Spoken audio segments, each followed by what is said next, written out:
नमस्ते दोस्तों, हमारे यूट्यूब चैनल द सेल्फ में आपका स्वागत है। दोस्तों, आज से हम लोग संविधान शुरू करेंगे और संविधान का टोटल लगभग 40 से 45 क्लासेस होगा, जिसमें हम लोग अनुच्छेद के साथ पूरा पूरा का पूरा भारतीय संविधान को ख़त्म कर देंगे। 40 से 45 ऑलमोस्ट क्लासेस होगा, जो आपके आपके लिए पूरा विस्तार से बताया जाएगा। ठीक है, तो चलिए दोस्तों, अभी से शुरू करते हैं हम लोग। संविधान के भाग 5 से शुरू करते हैं। दोस्तों, आप लोग सोच रहे होंगे कि संविधान के अनुच्छेद 1 से क्यों नहीं शुरू किए, आप डायरेक्ट 52 से शुरू किए। ऐसा नहीं है, जैसे मैं आपको पढ़ा रहा हूँ बस वैसे आप पढ़ते जाइए। आपको कैसे पढ़ाना है, आपके दिमाग में एक-एक चीज़ कैसे डालना है, वो हमको अच्छे से पता है। ठीक है दोस्तों, तो आज की पहली क्लास है, आज हम लोगों की भारतीय संविधान के बारे में, और संविधान का भाग 5 से हम लोग शुरू करेंगे। संविधान के भाग 5 से हम लोग शुरू करेंगे। ठीक है, अनुच्छेद 52 से 78 तक, अनुच्छेद 52 से 78 तक पहले हम लोग पढ़ेंगे, जिसमें संघ की कार्यपालिका शक्ति जिसमें संघ की कार्यपालिका शक्ति के बारे में हम लोग पढ़ेंगे। अब ये संघ की कार्यपालिका शक्ति में क्या क्या आता है?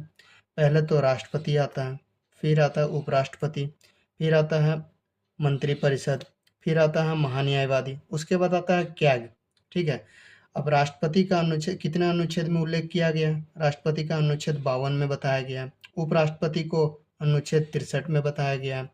मंत्रिपरिषद के बारे में अनुच्छेद 74 में बताया गया। महान्यायवादी के बारे में अनुच्छेद 76 में बताया गया, और कैग के बारे में अनुच्छेद 148 में बताया गया। ठीक है, तो हम लोग दोस्तों शुरू करते हैं पहले राष्ट्रपति के बारे में। जैसे कि संघ की कार्यपालिका शक्ति में सबसे पहला राष्ट्रपति आता है, तो पहले हम लोग शुरू करेंगे राष्ट्रपति के बारे में। ठीक है, राष्ट्रपति के बारे में शुरू करेंगे। अनुच्छेद 52, अनुच्छेद 52 में बस इतना ही है कि भारत का एक राष्ट्रपति होगा, भारत का एक राष्ट्रपति होगा। ठीक है, अब आते हैं सीधा अनुच्छेद 53 में, 53 में। अनुच्छेद 53 में बताया गया है कि संघ की कार्यपालिका शक्ति राष्ट्रपति में निहित होगी। संघ की कार्यपालिका शक्ति जो है वो राष्ट्रपति में निहित होगी। वो तीनों सेनाओं का प्रमुख होगा, मतलब तीनों सेनाओं, जैसे कि तीनों सेनाओं का प्रमुख या सेनापति होगा, मतलब कि थल सेना, जल सेना और वायु सेना, तीनों सेनाओं का जो सेनापति होगा वो कौन होगा? राष्ट्रपति होगा। ठीक है, अब आते हैं अनुच्छेद 54 के बारे में। अनुच्छेद 54 में निर्वाचन के बारे में बताया गया है कि राष्ट्रपति का चुनाव कैसे होगा। ठीक है, राष्ट्रपति का चुनाव के बारे में बताया गया है। पहला, संसद के दोनों सदन के निर्वाचित सदस्यों द्वारा। निर्वाचित सदस्य किसको बोलते हैं? निर्वाचित सदस्य का मतलब होता है जिसकी नियुक्ति राष्ट्रपति नहीं करता, उसको हम लोग निर्वाचित सदस्य बोलते हैं। जिसकी नियुक्ति जो होता है वो राष्ट्रपति नहीं करता है। ठीक है, राष्ट्रपति कुल कितने लोगों की नियुक्ति करता है? राष्ट्रपति कुल 14 लोगों की नियुक्ति करता है। राज्यसभा में 12 लोगों की और 2 लोगों की लोकसभा में नियुक्ति करता है, तो टोटल नियुक्ति 14 लोगों की करता है। याद रखिएगा, आगे हम लोग इस बारे में पढ़ेंगे। दूसरा है राज्य के विधानसभा के निर्वाचित सदस्यों द्वारा, मतलब राज्य के विधानसभा के निर्वाचित सदस्यों द्वारा। दिल्ली व पुडुचेरी भी इसमें शामिल है। इसमें पांडुचेरी हम लिखे हैं जानबूझ के, क्योंकि पांडुचेरी पहले नाम था और आप अब उसका नाम चेंज होकर पुडुचेरी हो गया है। आनुपातिक प्रतिनिधित्व की एकल संक्रमणीय मत प्रणाली द्वारा, अप्रत्यक्ष विधि से। इसका मतलब ये होता है कि एक चुनाव करने का तरीका होता है। चुनाव करने का तरीका मतलब कि इसके बारे में हम लोग डिटेल्स में आगे पढ़ेंगे, जिसमें हर एक जो सदस्य होता है उसको एक चार्ट टाइप का दिया जाता है और उसमें नंबरिंग करना होता है। ठीक है, मान लीजिए एक चार्ट दे दिया गया, उसमें 1 2 3 4 इस टाइप का नंबरिंग होता है और वो नंबरिंग दे दिया जाता है उसको। उसको हम लोग अनुपातिक प्रतिनिधित्व की एकल संक्रमणीय मत प्रणाली द्वारा अप्रत्यक्ष विधि से, ये उसका नाम है। ठीक है, अब आगे देखते हैं।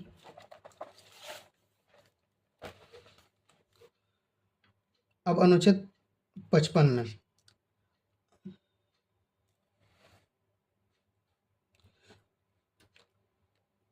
अनुच्छेद 55 में निर्वाचन की रीति के बारे में, मतलब जो चुनाव की रीति क्या होनी चाहिए उसके बारे में बताया गया। ठीक है, चुनाव के नियमों के बारे में बताया गया है।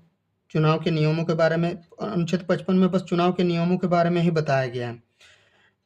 दूसरा, निर्वाचन मंडल में प्रत्येक सदस्य को एक मतपत्र दिया जाता है। जो मतपत्र होता है वो उम्मीदवार के नाम के आगे अपनी वरीयता 1, 2, 3, 4 आदि अंकित करता है। जैसे कि हम आपको पहले बता चुके हैं कि एक चार्ट दिया जाता है, उसमें 1, 2, 3, 4 अंकित रहता है और उस हिसाब से वोटिंग होता है।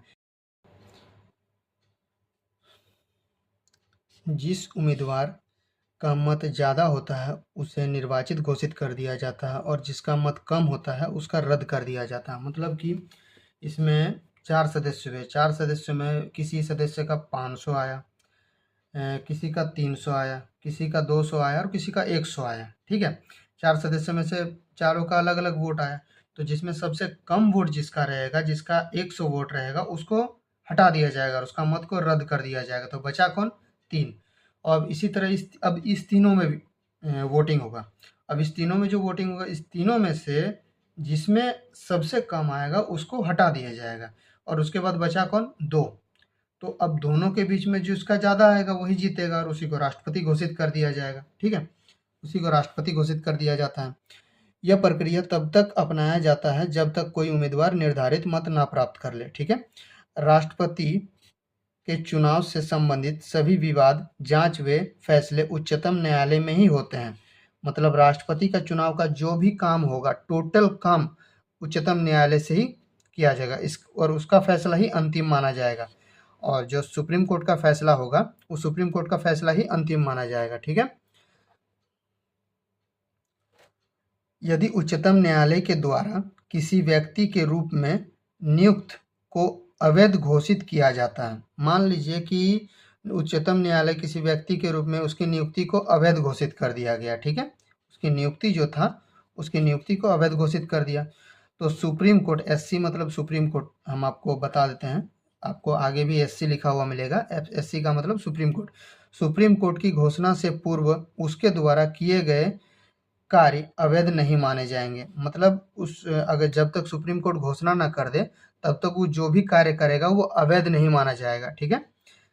तथा प्रभावी ही बने रहेंगे, तथा प्रभावी बने रहेंगे, ठीक है। अनुच्छेद 56 में राष्ट्रपति की पदावधि के बारे में, उसका कार्यकाल शपथ ग्रहण करने की तारीख से लेकर 5 वर्ष, ठीक है। उसका कार्यकाल क्या होना चाहिए इसी के बारे में बताया गया।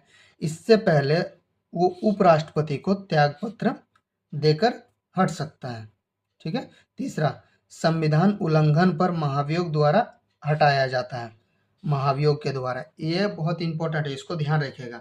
महाभियोग सिर्फ और सिर्फ राष्ट्रपति पर ही लगता है, उसके अलावा किसी के ऊपर महाभियोग नहीं लगता है, ठीक है। महाभियोग कैसे लगता है उसके बारे में हम आगे चर्चा करेंगे, ठीक ना। अनुच्छेद 57, अनुच्छेद 57 में बताया गया है पुनर्निर्वाचन के बारे में, ठीक है, कि पुनः चुनाव कैसे होगा, ठीक। अब आते हैं हम लोग कार्य शक्तियों के बारे में। अब कार्य शक्तियाँ जो होती है वो विधायी कार्य, प्रशासनिक कार्य और न्यायिक कार्य, 3 टाइप का कार्य शक्तियों के बारे में बताया गया है। पहले पढ़ते हैं विधायी कार्य के बारे में, ठीक है। पहले विधायी कार्य के बारे में पढ़ते हैं। राष्ट्रपति संसद का अंग होता है, ठीक। बिना उसके हस्ताक्षर के कोई भी विधेयक जो हो कानून नहीं बन सकता है। बिना उसके हस्ताक्षर, जब तक राष्ट्रपति हस्ताक्षर करेगा नहीं तब तक कोई विधेयक कानून बन नहीं सकता है।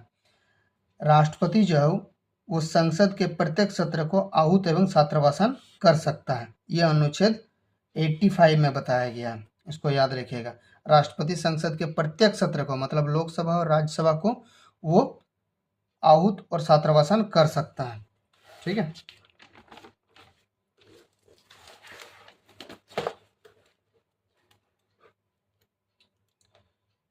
राष्ट्रपति की निषेधाधिकार शक्तियां, मतलब वीटो पावर के बारे में। वीटो पावर क्या होता है? राष्ट्रपति के पास एक वीटो पावर होता है, उसके बारे में। और इसके बारे में अनुच्छेद 111 में बताया गया है। वीटो पावर के बारे में अनुच्छेद 111 में डिटेल्स में बताया गया है और हम भी अभी डिटेल्स में ही पढ़ेंगे। वीटो पावर जो होता है वो 3 टाइप के होते हैं: संपूर्ण, प्रत्यांतिक निषेधाधिकार, निलंबनकारी निषेधाधिकार, जैवी निषेधाधिकार, ठीक है। नोट करने वाला बात यह है कि विशिष्ट वीटो अमेरिका के राष्ट्रपति द्वारा किया जाता है। विशिष्ट वीटो का जो प्रयोग होता है वो अमेरिका के राष्ट्रपति के द्वारा किया जाता है। ठीक है, उसके लिए भारत में कोई जगह नहीं है। उसके हम लोग पहले पढ़ेंगे संपूर्ण निषेधाधिकार के बारे में, डिटेल्स में पढ़ते हैं। ठीक है, कैसे होता है? पहले संसद में विधेयक पारित होगा। विधेयक पारित होने के बाद वो राष्ट्रपति के पास जाएगा हस्ताक्षर के लिए।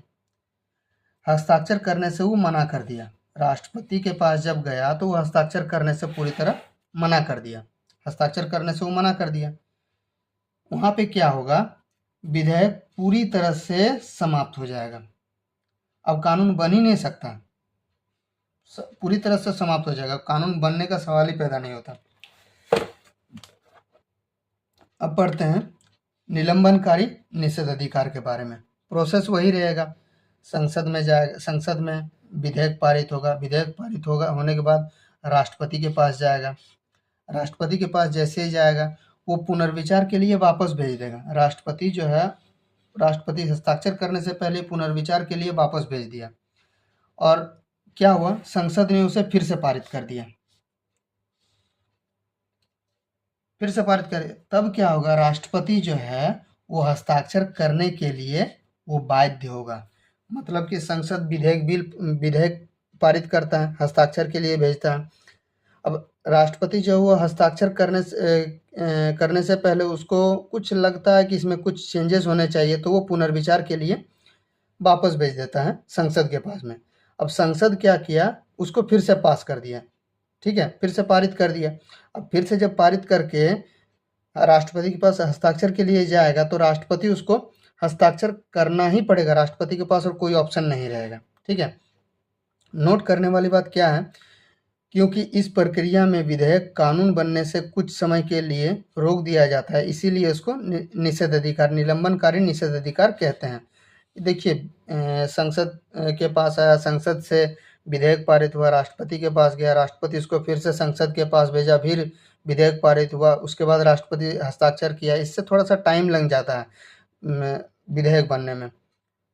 तो मतलब बिल बनने, विधेयक को पारित होने में, तो इससे ये होता है कि थोड़ा टाइम लगता है, तो जिसके लिए हम लोग उसको निलंबनकारी निषेधाधिकार बोलते हैं। ठीक है, अब बढ़ते हैं जैवी वीटो के बारे में। जैवी निषेधाधिकार के बारे में। ठीक है, प्रोसेस सेम रहेगा। संसद में विधेयक पारित होगा, विधेयक पारित होने के बाद राष्ट्रपति के पास जाएगा।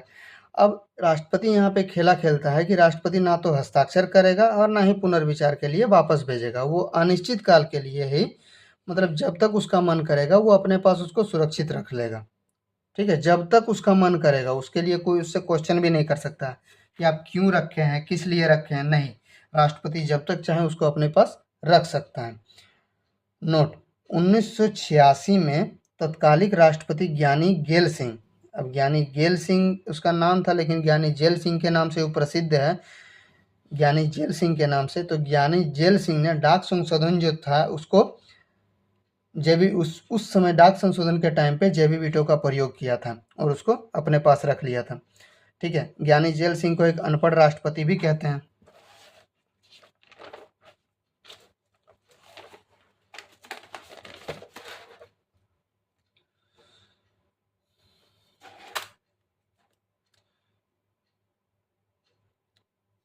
धन विधेयक के मामले में निलंबनकारी जो वीटो होता है का प्रयोग नहीं कर सकता है।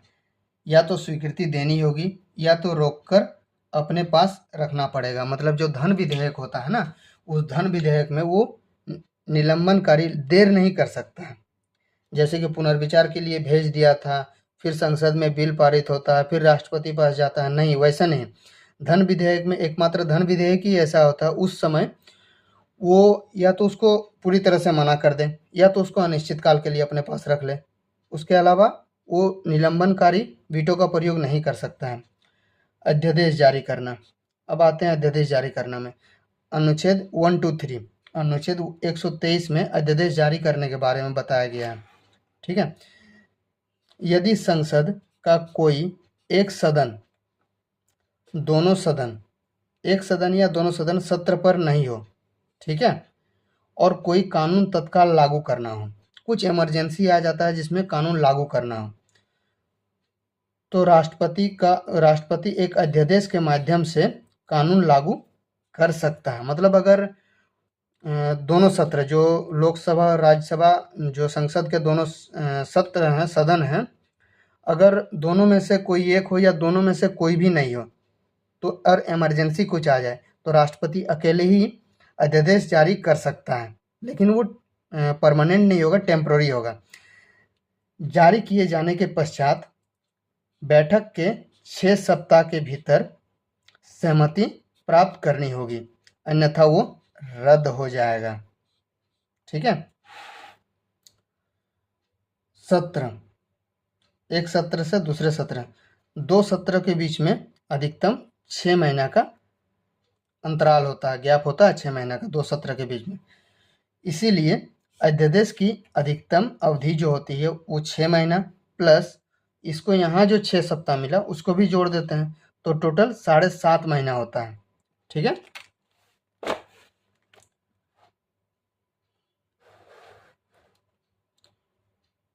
प्रशासनिक कार्य, संघ की समस्त कार्यपालिका कार्यवाही राष्ट्रपति के नाम से की जाती है।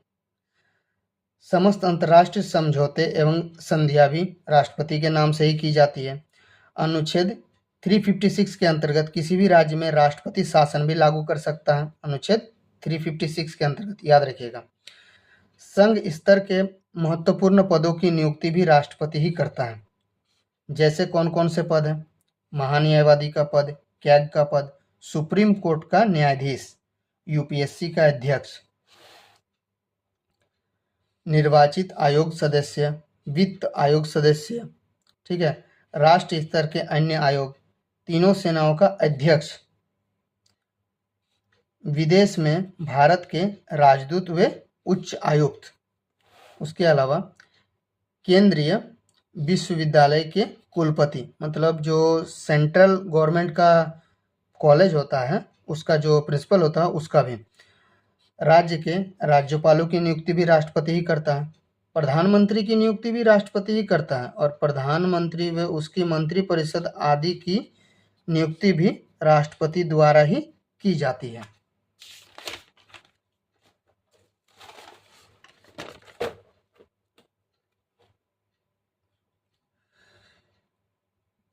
न्यायिक शक्ति के बारे में अनुच्छेद 72 में क्षमादान के बारे में बताया गया है।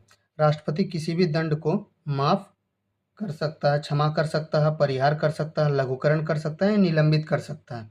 ठीक है। जहाँ दंड का मतलब अपराध है, दंड मतलब क्षमा मतलब होता है कि उसका दंड को क्षमा करना, मतलब कि उसका जो भी वो सजा काट रहा है जेल में उसको पूरी तरह से माफ कर देना। परिहार का मतलब होता है कि उसको उसका अवधि थोड़ा कम कर देना। जैसे कि उसको 2 साल का कठोर कारावास मिला है तो उसको 2 साल का कठोर कारावास की जगह पे 1 साल का कठोर कारावास कर देना। लघुकरण का मतलब हो गया आपका कि उसको मृत्युदंड मिला है, फांसी की सजा उसको मिली है और फांसी की सजा को उसको हटा के उसको कठोर कारावास कर देना। निलंबित, जो निलंबित का मतलब होता है कि मान लीजिए उसको मृत्युदंड, ये जो निलंबित होता है खास करके मृत्युदंड पर ही अप्लाई किया जाता है। मृत्युदंड का मतलब हो गया कि उसको फांसी की सजा मिली है और वो कुछ दिन और जीना चाहता है।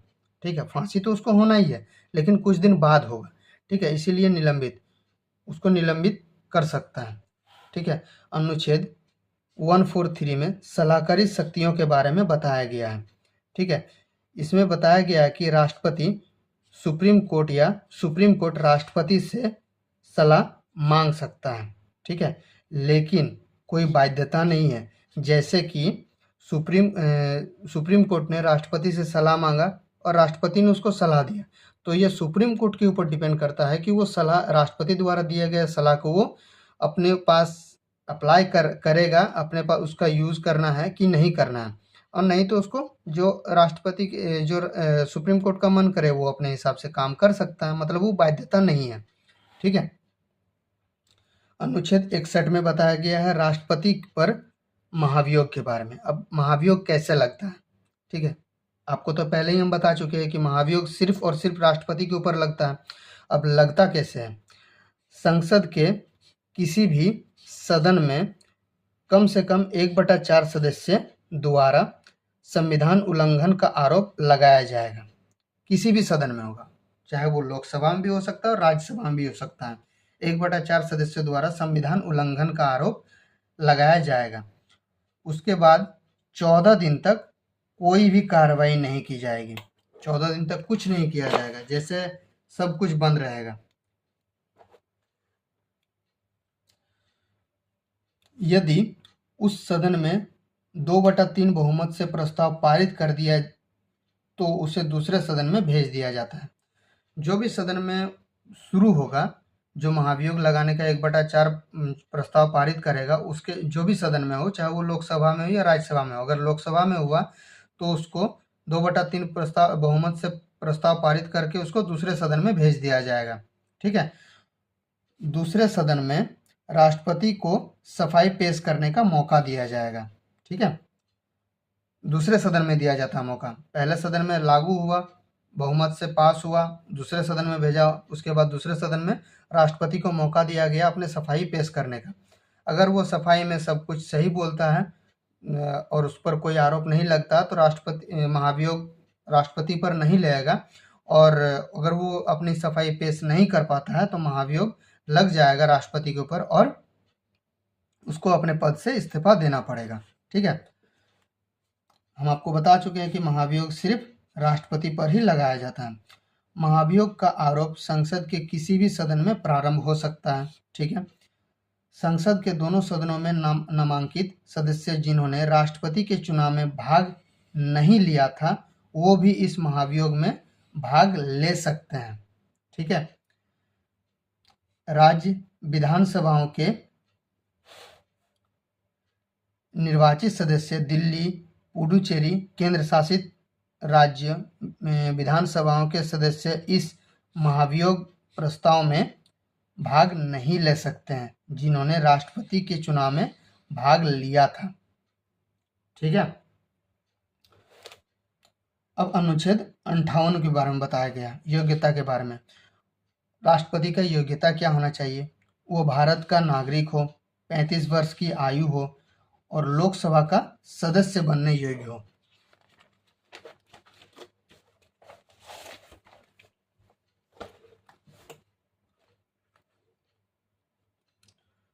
चौथा, लाभ के पद पर ना हो।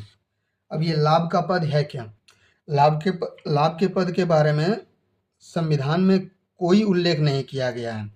ठीक है, संविधान के अनुच्छेद 102 के अंतर्गत संसद सदस्यों की योग्यता को निर्धारित करने के लिए लाभ का पद शब्द का प्रयोग किया गया है।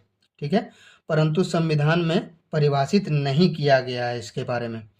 उच्चतम न्यायालय ने इसकी व्याख्या में कहा, उच्चतम न्यायालय ने कहा कि कोई व्यक्ति जो सरकार के अधीन किसी कर्तव्य का निर्वहन करता है और बदले में उसे वेतन, फीस, कमीशन या अन्य कोई सुविधा प्राप्त होती है तो वो व्यक्ति को लाभ का पद माना जाएगा। ठीक है, परंतु संसद विधि बनाकर ऐसे किसी भी पद को लाभ के पद के दायरे से बाहर कर सकता है। ठीक है, अनुच्छेद 59 में राष्ट्रपति के पद के लिए शर्तें क्या क्या होनी चाहिए? वह संसद के किसी भी सदन अथवा राज्य विधायिका का सदस्य नहीं होना चाहिए। यदि कोई ऐसा व्यक्ति राष्ट्रपति निर्वाचित होता है तो उसे पद ग्रहण करने से पूर्व उस सदन से त्यागपत्र देना होगा। मतलब अगर राष्ट्रपति अगर वो बनने वाला है और वो लोकसभा या राज्यसभा का सदस्य है तो वो राष्ट्रपति नहीं बन सकता है। ठीक है, जब तक वो अपने पद से इस्तीफा ना दे दे, मतलब कोई भी पद में वो रहे, जब तक वो पद से इस्तीफा ना दे तब तक वो राष्ट्रपति पद की शपथ नहीं ले सकता है। ठीक है, वो कोई अन्य लाभ का पद धारण नहीं करेगा, सिर्फ राष्ट्रपति ही बनकर रहेगा। उसे बिना कोई किराया चुकाए राष्ट्रपति भवन, आधिकारिक आवास, निवास मिलेगा। ठीक है, उसे संसद द्वारा पारित उपलब्धियों, भत्ते व विशेष अधिकार प्राप्त होंगे। उसकी उपलब्धियों व भत्ते उसकी पदावधि के दौरान कम नहीं किया जाएगा। मतलब अगर राष्ट्रपति का वेतन और फीस जो भी उसकी उपलब्धियां उसको मिल रही है, उसका रहते हुए, राष्ट्रपति के पद पे रहते हुए तो नहीं कम किया जा सकता है। जो चल रहा था वो चल रहा था, भले ही उसका चेंज होने के बाद उसका सैलरी में या उपलब्धियों में कुछ भेड़-बदल किया जा सकता है, लेकिन जब तक वो रहेगा, जॉइनिंग के साथ जो उसका रहेगा, जब शपथ लेगा उस समय जब उसका जो उपलब्धियाँ और भत्ते, विशेष अधिकार मिलेंगे, वो लास्ट तक उनको मिलते ही रहेंगे। ठीक है? 2018 में संसद ने राष्ट्रपति का वेतन जो था वो 1.5 लाख पहले था प्रति माह, वहाँ से बढ़ाकर 5,08,000 रुपया प्रति माह कर दिया। ठीक है? पेंशन के बारे में 2008 में ये नियम पहले था, पहले 25,000 रुपया पर महीना मिलता था पेंशन राष्ट्रपति को। अब जो था, अब 50% जो सैलरी का 50% उसको मिलता है। मान लीजिए उसको 5,08,000 रुपया सैलरी है, तो 2.5 लाख 4,000 रुपये उसको हर महीना पेंशन मिलेगा। ठीक है? भूतपूर्व राष्ट्रपति को क्या क्या मिलता है, उसको फैसिलिटी क्या क्या दी जाती है? पूर्ण सुसज्जित आवास, मतलब अपना घर, फोन की सुविधा, कार दिया जाता है, चिकित्सा सुविधा दिया जाता है, यात्रा की सुविधा दिया जाता है, सचिवालय स्टाफ एक दिया जाता है, और कार्यालयीन खर्चा 1 लाख रुपया प्रतिवर्ष उसको अलग से दिया जाता है। और राष्ट्रपति की मृत्यु के पश्चात 1 से 6 तक जो था वो सब उसको मिलेगा, मतलब उसको पूर्ण उसका मृत्यु के बाद उसकी बीवी को मिलेगा। क्या-क्या मिलेगा उसकी पत्नी को? पूर्ण सुसज्जित आवास, फ़ोन की सुविधा मिलेगी, कार मिलेगा, चिकित्सा सुविधा मिलेगी, यात्रा की सुविधा मिलेगी, सचिवालयीन स्टाफ मिलेगा, कार्यकालीन खर्चा जो था, वो कार्यकालीन जो खर्चा था वो 1 लाख राष्ट्रपति को मिल रहा था, वहाँ पे 20,000 रुपया प्रतिवर्ष मिलेगा उसकी वाइफ को।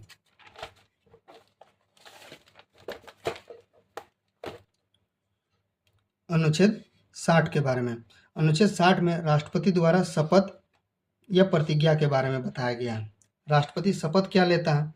मैं श्रद्धापूर्वक राष्ट्रपति पद का कार्यपालन करूंगा, संविधान और विधि का परिरक्षण, संरक्षण और प्रतिरक्षण करूंगा और भारत की जनता की सेवा और कल्याण में निरत रहूंगा। ठीक है? ये शपथ दिलाता कौन है उसको? ये शपथ दिलाता है सुप्रीम कोर्ट, एससी हम आपको बता चुके हैं, एससी का मतलब सुप्रीम कोर्ट। सुप्रीम कोर्ट का मुख्य न्यायाधीश। अगर मान लीजिए कि मुख्य न्यायाधीश नहीं है, तो सुप्रीम कोर्ट का वरिष्ठ न्यायाधीश उसको शपथ दिलवाएगा। ठीक है? भारत में एक व्यक्ति जितनी बार नियुक्त होगा राष्ट्रपति बन सकता है, जबकि अमेरिका में एक व्यक्ति सिर्फ 2 बार ज़्यादा से ज़्यादा ही राष्ट्रपति बन सकता है, 2 बार से ज़्यादा नहीं बन सकता है। ठीक है? अनुच्छेद 62 में राष्ट्रपति के पद में रिक्त को भरने के लिए निर्वाचन करने का समय और आकस्मिक रिक्त को भरने के लिए निर्वाचित व्यक्ति की पदावधि के बारे में बताया गया है। ठीक है? राष्ट्रपति का पद निम्न प्रकार से रिक्त हो सकते हैं। राष्ट्रपति का पद जो होगा किस किस कारण से खाली होगा? पहला तो ये तो 5 वर्ष कार्य खत्म होगा तो ऑटोमेटिकली राष्ट्रपति का पद खाली हो ही जाएगा। दूसरा, अगर वो त्यागपत्र देता है तब, या तो तीसरा, महाभियोग प्रक्रिया द्वारा महाभियोग लागू होता है, महाभियोग सिर्फ और सिर्फ राष्ट्रपति पे लगता है। अब मृत्यु होने पे। पांचवा, यदि वो पद ग्रहण करने के लिए आहत ना हो अथवा निर्वाचित अवैध घोषित कर दिया हो। कौन अवैध घोषित करता है? सुप्रीम कोर्ट अवैध घोषित करता है। ठीक है? तभी राष्ट्रपति का पद खाली हो सकता है। राष्ट्रपति का कार्यकाल पूर्ण रूप से पहले चुनाव कराना चाहिए। यदि नया राष्ट्रपति का चुनाव में किसी कारण देरी होती है तो वो 5 वर्ष के बाद भी अपने पद पर बना रहेगा जब तक नया राष्ट्रपति का कार्यभार ग्रहण ना कर ले। मतलब कि कोई राष्ट्रपति है और किसी कारणवश राष्ट्रपति का चुनाव होने में लेट हो रहा है, तो राष्ट्रपति का चुनाव लेट होगा तो इसका मतलब ये थोड़ी ना कि राष्ट्रपति का पद खाली कर दिया जाएगा। नहीं, राष्ट्रपति का पद खाली नहीं होगा। जब जो पुराना वाला राष्ट्रपति था वही राष्ट्रपति के पद में बना रहेगा जब तक नया राष्ट्रपति अपना कार्यभार ना संभाल ले। राष्ट्रपति की मृत्यु 6 माह के भीतर नया चुनाव होगा, तब तक कार्यवाहक राष्ट्रपति होंगे। कार्यवाहक राष्ट्रपति कौन होता है? उपराष्ट्रपति जो होता है, वो उपराष्ट्रपति कार्यवाहक राष्ट्रपति बन सकता है। ठीक है। अब उपराष्ट्रपति को पीठासीन अधिकारी भी बोलते हैं, क्योंकि वो राज्यसभा का सभापति होता है। अगर उपराष्ट्रपति पद पर नहीं हो, किसी कारणवश राष्ट्रपति की मृत्यु हो गई और उपराष्ट्रपति भी नहीं हो, तो उपराष्ट्रपति अगर नहीं होगा तो उसके जगह पे कौन आएगा? भारत का मुख्य न्यायाधीश। ठीक है। और अगर वो भी नहीं हो तो वरिष्ठ न्यायाधीश, सुप्रीम कोर्ट का वरिष्ठ न्यायाधीश आएगा। जो कार्यवाहक राष्ट्रपति को सभी शक्तियां, सभी अनुमुक्तियां और सभी उपलब्धियां, भत्ते प्राप्त होंगे। और क्या होता है, मतलब कि राष्ट्रपति की मृत्यु हो गई और राष्ट्रपति की मृत्यु के बाद उपराष्ट्रपति जो बने वो राष्ट्रपति बन गए।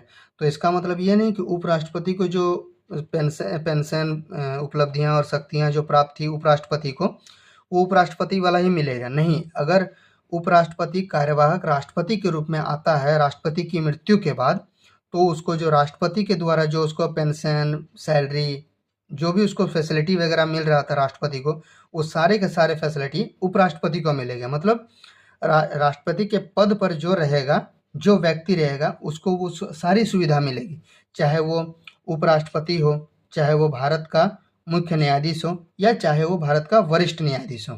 ठीक है दोस्तों, आज राष्ट्रपति का क्लासेस खत्म हुआ है। ठीक है, एक क्लास खत्म हो गया। इसके बाद हम आपको एक और क्लासेस देंगे राष्ट्रपति का ही, जिसमें भारत के अभी तक के सारे राष्ट्रपति के बारे में बताया गया और उसके बारे में कुछ इम्पोर्टेंट बातें भी बताई गई है। ठीक है दोस्तों, ये जो नोट्स बनाया गया है ये एक बुक का नोट्स नहीं है। ठीक है, क्योंकि मैं आपको ये बता देता हूँ कि जहाँ से पॉलिटिक्स राष्ट्रपति का चैप्टर या पॉलिटिकल साइंस से जहाँ से क्वेश्चन बन सकते हैं, वहाँ से हम वो नोट्स को उतारे हैं, वहाँ से उस चीज़ को लेके कॉपी में एक सजा के आपके सामने आपके लिए दिया जा रहा है, ताकि आपको कहीं और जाने का ज़रूरत नहीं है। आप यहीं से आप पूरा का पूरा पॉलिटी पूरा कंप्लीट कर सकते हैं। मैं तो आपको यहाँ तक का गारंटी दे रहा हूँ कि पॉलिटी का आप पूरा क्लासेस आप कंप्लीट करिए। कंप्लीट करने के बाद आप एक बार टेस्ट सीरीज मारिए, नहीं कम से कम आप 10 क्लासेस लीजिए। 10 क्लासेस लेने के बाद एक बार टेस्ट सीरीज मारिए, और उस जगह से अगर उस जगह से कोई क्वेश्चन आ रहा है तो उस क्वेश्चन में आप फंस रहे कि नहीं फंस रहे, आप खुद से देखिए। ठीक है, क्योंकि दोस्तों जितना हो सके निचोड़ के आपको दिया जा रहा है। ठीक है, बाकी आपको खुद ब खुद करना पड़ेगा। ठीक है, खुद से करना पड़ेगा। और यहाँ से आप कम से कम वीडियो को 2 बार देखिए। पहला बात तो एक बार तब देखिए जब आप नोट्स बना रहे हैं, मतलब वीडियो को पॉज करते हुए एक बार अपना नोट्स बना लीजिए। एक मेरा सजेशन है, मेरा अपना, मैं आपको बता रहा हूँ पढ़ना कैसे है। एक बार आप अपना नोट्स बना लीजिए, वीडियो देख के पॉज करते हुए अपना नोट्स बना लीजिए। नोट्स बनाने के बाद एक बार खुद से पहले अपना कॉपी पढ़िए, जहाँ पे आप नोट्स बनाए हैं उसको पहले पढ़िए। उसके बाद एक और बार वीडियो देखिए पूरा कंटिन्यू। उसके बाद अगर आपको याद करने का ज़रूरत पड़ा तब आप हमको बोलिए, क्योंकि उसके बाद तो आपको याद करने का ज़रूरत पड़ेगा ही नहीं। मतलब 3 बार में आपका एक चैप्टर कंप्लीट। जहाँ आप रटते रहते हैं कि भारत का राष्ट्रपति ये होगा, भारत का राष्ट्रपति वो होगा, भारत का राष्ट्रपति ये होगा, महाभियोग ये लगता है, वो लगता है, इतना आपको करने का ज़रूरत नहीं है। आपको हम बस एक आसान और सिंपल तरीका, क्योंकि हम आपको पूरी तरह से समझा के बता रहे हैं, आपको बस इतना ही करना है। ठीक है दोस्तों, ठीक है, आज के लिए बस इतना ही। Thank you.